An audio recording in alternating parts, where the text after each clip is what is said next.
구원에 이르는 지혜 12번째 시간. 언제까지 회개해야 합니까?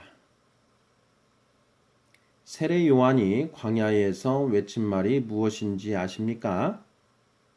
마태복음 3장 1절 2절입니다. 그때에 세례 요한이 이르러 유대 광야에서 전파하여 말하되 회개하라, 천국이 가까이 왔느니라 하였으니, 예수님이 공생애를 시작하시고 세상을 향해 처음 던지신 말씀이 무엇인지 아십니까? 마태복음 4장 17절입니다. 이때부터 예수께서 비로소 전파하여 이르시되 회개하라, 천국이 가까이 왔느니라 하시더라. 회개하라는 말이 무슨 뜻일까요? 국어사전에는 죄나 잘못을 뉘우치고 마음을 고쳐 먹음이라고 되어 있습니다. 헬라어로는 메타노이아라고 하는데, 메타는 바꾸다라는 뜻이고 노이아는 생각, 마음이라는 뜻입니다. 요컨대 메타노이아는 생각이나 마음을 바꾸어 먹다라는 뜻입니다. 영어로 하면 change your mind. 결국 회개하라는 말은 생각을 바꾸라는 말입니다. 야고보서 2장 17절은 행함이 없는 믿음은 그 자체가 죽은 것이라고 선언하고 있습니다. 믿음의 실천, 즉 신행일치를 강조한 말씀입니다. 이에 우리는 삶을 변화시키기 위해 노력합니다. 그러나 이것이 결코 쉽지 않습니다.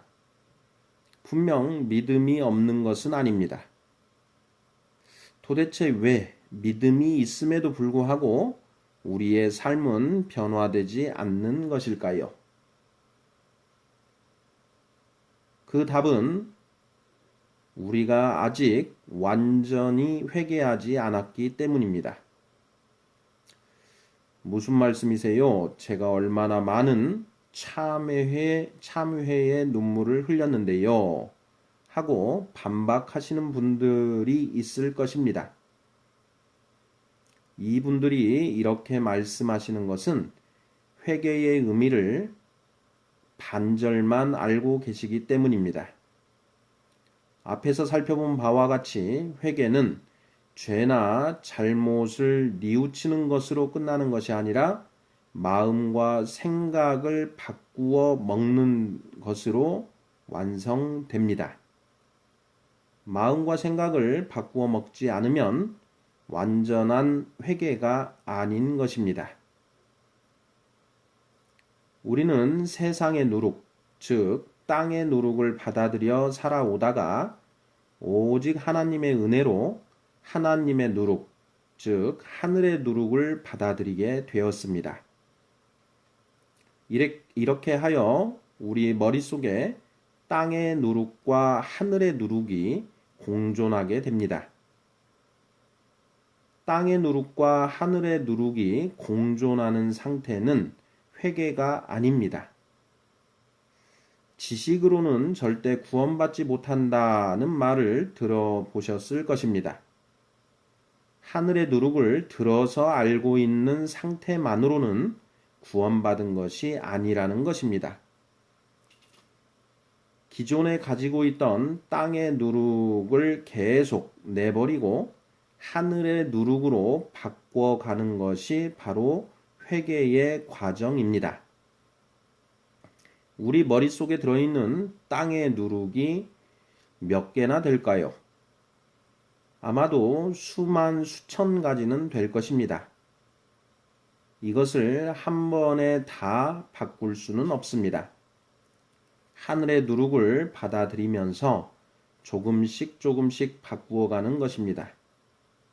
물론 어떤 사람은 단기간에 모조리 갈아치울 수도 있습니다. 그러나 많은 사람들은 조금씩 조금씩 바꾸어 갑니다. 물론 회개의 시간은 짧으면 짧을수록 좋습니다. 그러나 세상의 누룩이 착 달라붙어 결코 떨어지려 하지 않습니다. 세상의 누룩을 걷어내기가 결코 쉽지 않다는 말입니다. 질문을 하나 드리겠습니다. 회개는 하나님이 알아서 해 주시는 것일까요? 아니면 우리가 스스로 하지 않으면 안 되는 것일까요? 그렇습니다. 하늘의 누룩은 오직 하나님의 은혜로 우리에게 주어졌지만 세상의 누룩을 버리고 하늘의 누룩으로 갈아타는 일은 우리가 해야 할 일입니다. 세례 요한과 예수님이 회개하라고 촉구하신 이유입니다. 인간의 마음은 지, 정, 의 3요소로 이루어져 있다고 했습니다. 하늘의 누룩을 아는 것은 지적인 것이지만 하늘의 누룩으로 갈아타는 데에는 의지와 결단이 필요합니다. 우리가 이 땅에 태어난 순간부터 세상을 향한 여정이 시작되었습니다. 우리는 세상을 향해 기다가 걷다가 뛰다가 어느 순간 예수님을 만나 멈추어 섰습니다. 이때부터 우리의 결단이 중요한 역할을 하게 됩니다. 세상을 향한 발걸음을 정반대 방향에 계신 하나님께로 돌릴 것인지 결정해야 합니다. 우리를 만나 주신 것은 전적인 하나님의 은혜입니다.